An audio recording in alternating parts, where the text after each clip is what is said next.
Hello students, आपका अपना YouTube channel में मैं रविरंजन सर आपका स्वागत करता हूं।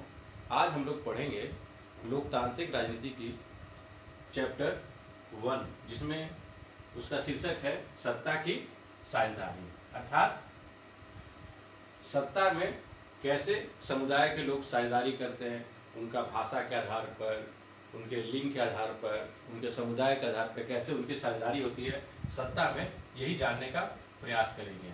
ठीक है, तो आपकी पुस्तक में सर्वप्रथम 2 देश का एग्जाम्पल लेके इसे समझाने का प्रयास किया गया है। सबसे पहले हम लोग देखेंगे, एक देश है बेल्जियम। ठीक है, बेल्जियम जो है ये यूरोप का एक देश है।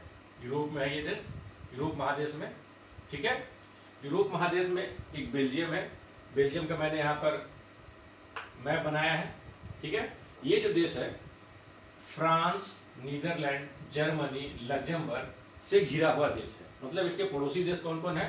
फ्रांस, नीदरलैंड, जर्मनी और लग्जमबर्ग। ठीक है, और इसकी राजधानी है ब्रुसेल्स। याद रखिएगा, राजधानी कहाँ है? ब्रुसेल्स। अब आगे आते हैं, इसकी आबादी जो है लगभग 1 करोड़ से कुछ ज्यादा है, जो कि हरियाणा की आबादी से आधा है, से कुछ ज्यादा है। ठीक है, अब यहाँ की जो आबादी है, आबादी देखिए, आबादी में 59% जो आबादी है, ये जो ऊपर वाली जो है जनसंख्या है, जो इसको बोलते हैं फ्लेमिश इलाका। ऊपर वाला जो इलाका है बेल्जियम का, ऊपर का इलाका है फ्लेमिश इलाका बोलते हैं, और जहाँ पर डच बोलने वाले लोग ज़्यादा है। ठीक है, कितने हैं इसमें डच बोलने वाले लोग? 100 में से 59% लोग डच भाषा का प्रयोग करते हैं। उसके बाद जो दूसरी आबादी, सबसे बड़ी आबादी है वेलोनिया क्षेत्र का, नीचे वाला। ठीक है, और यहाँ पे कौन भाषा बोलने वाले लोग हैं? फ्रेंच। ठीक है, मतलब फ्रांस की जो भाषा है फ्रेंच, ये नीचे वाला जो क्षेत्र है, जैसे कि इसका बताया आपका फ्रांस का पड़ोसी देश है, तो यहाँ भी भाषाई प्रभाव है यहाँ पर। और इस जो नीचे वाला एरिया है, यहाँ पर जो वेलोनिया क्षेत्र है, वहाँ पे फ्रेंच भाषा बोलने वाले लोग हैं।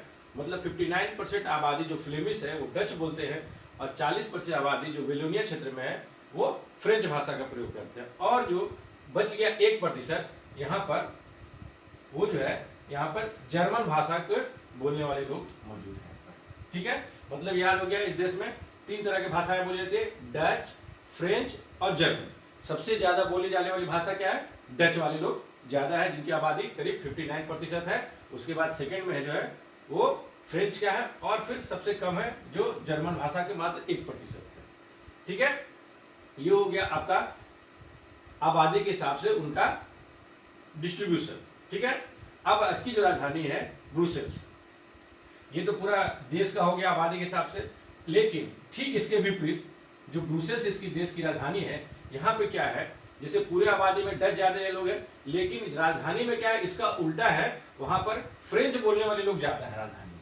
ठीक है, राजधानी में फ्रेंच की आबादी कितनी थी? 40% आबादी, लेकिन राजधानी में क्या है, इसका उल्टा 80% आबादी जो है वहां पे फ्रेंच बोले जाते हैं, और मात्र 20% आबादी डच वाले लोग हैं।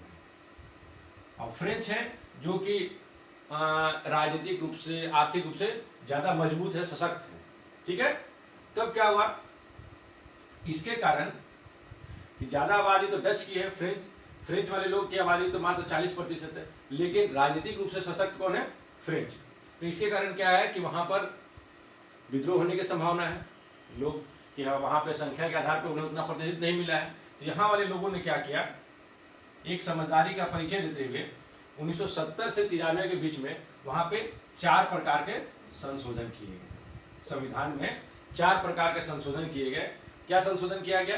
जिससे कि आपसी भाईचारा ही बना रहे, ऐसा ना हो कि डच वाले ज्यादा बोलने वाले लोग हैं, उनका प्रभाव पूरे बेल्जियम में, बेल्जियम में पूरा हो जाए।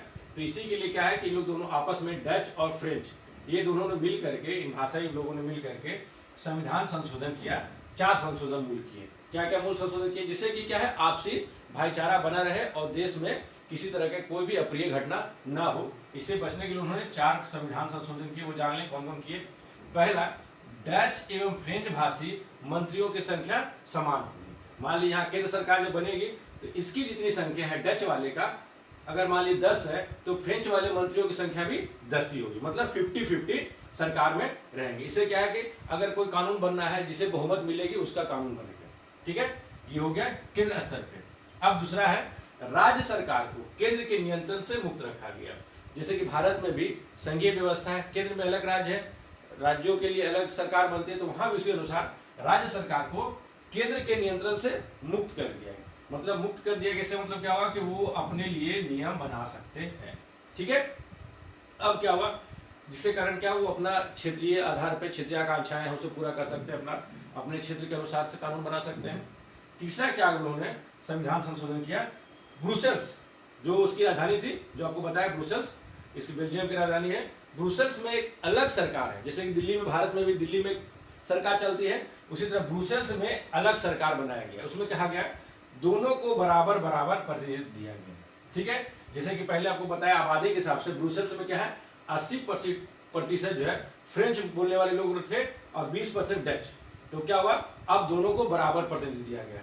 तो यहाँ पे क्या हुआ, जैसे उल्टा केंद्र में जैसे था कि आपको बराबर बराबर प्रतिनिधित्व दिया गया था, तो उसी अनुसार ब्रुसेल्स में भी, जो राजधानी में भी, दोनों को बराबर बराबर प्रतिनिधित्व दिया गया। इससे क्या हुआ, दोनों भाषाओं का सम्मान किया गया, इज्जत दी गई। अब चौथा जो है आपका क्या किया गया, सामुदायिक सरकार की स्थापना। समुदाय स्तर पे इन्होंने क्या किया, जैसे कि यहाँ पर डच बोलने वाले अगर फ्रेंच वाले एरिया में भी रहते हैं, मान लीजिए इधर भी रहते हैं, या फ्रेंच बोलने वाले लोग इधर डच वाले भाषाई आबादी में, तो इन लोगों के लिए अलग भाषाई आधार पर एक सरकार बनाने का निर्णय लिया गया, जिसमें कि डच वाले लोग अपना समुदाय का सरकार बना सकते थे, फ्रेंच वाले अपना समुदाय का, और जर्मन वाले भी लोग थे तो जर्मन वाले लोगों को भी उसमें शामिल किया गया। ठीक है, तो इससे क्या होगा, आपसी मतभेद कम हो गए। अब आइए दूसरे एक देश जो कि एशिया महादेश में, ये हो गया आपका यूरोप का महादेश। दूसरा जो देश है श्रीलंका, जो कि एशिया महादेश में है और इससे चिर परिचित आप लोग हैं। जो श्रीलंका भारत के नीचे दक्षिण की ओर स्थित एक देश है। ये भी आज़ादी हमारी तरह, जैसे हम लोग ब्रिटिश से आज़ाद हुए थे, ये भी हमारी तरह आज़ाद हुआ 1948 में। एक साल बाद 48 में आज़ाद हुआ और इसकी कुल आबादी है 2 करोड़। ठीक है, अब क्या देखिए, अब यहाँ भी देखिए क्या है यहाँ पर सोशल स्ट्रक्चर, जो कि यहाँ की जो आबादी है जिसमें कि 74% यहाँ जो मूल निवासी हैं, जिसे बोला जाता है सिहली। याद रखिएगा, सिहली जो यहाँ के मूल निवासी हैं, सिहली, जिनका निवास है दक्षिणी श्रीलंका की ओर, मतलब नीचे की ओर दक्षिणी श्रीलंका में इनका निवास है। और ये जो धर्म को अपनाते हैं बौद्धिस्ट, ये बौद्धिस्ट अपनाने वाले लोग हैं। उसके बाद 74% में बच कितना गया आपका 26%। 26% में से 18% जो आबादी है जो कि तमिल बोली जाने वाले लोगों की है। तमिल, जिसमें कि जो मूल रूप से, और इन लोग का जो निवास है उत्तरी श्रीलंका की ओर है, ऊपर की ओर ऊपरी श्रीलंका की ओर, उत्तरी श्रीलंका की ओर है, जिनमें इनकी आबादी लगभग 13% जो आबादी है जो श्रीलंकाई तमिल है, जो वहीं के निवासी हैं, लेकिन वो भाषा क्या बोलते हैं, तमिल बोलते हैं। और 5% जो आबादी है वहाँ की, जो भारतीय मूल के तमिल वहाँ पे गए थे अंग्रेज के समय, यहाँ से उन्हें मजदूर के रूप में ले जाया गया था और उन लोग वहीं पर जा करके रह गए और उनके वंशज हो गए। तो वो कितने प्रतिशत, 5%। ये लेकिन भाषा कैसे बोलते हैं, तमिल बोलते हैं। जो इनका जो धर्म है इसमें कुछ हिंदू भी है और कुछ मुसलमान भी। ठीक है, हिंदू और मुसलमान दोनों धर्म के मानने वाले लोग हैं। अब 18 से बच गया, बाकी जो है 7% जो है इसको ईसाई धर्म को मानने वाले लोग भी हैं। ठीक है, यहाँ पे कौन धर्म हो गया, बौद्ध हो गया, हिंदू भी हो गया, मुसलमान भी हो गया, ईसाई भी हो गया। ठीक है, अब आगे देखते हैं हम लोग, ये क्या हुआ, जैसे ये देश आजाद हुआ तो यहाँ पर 74% जो आबादी थी सिहली, इन्होंने सत्ता में आने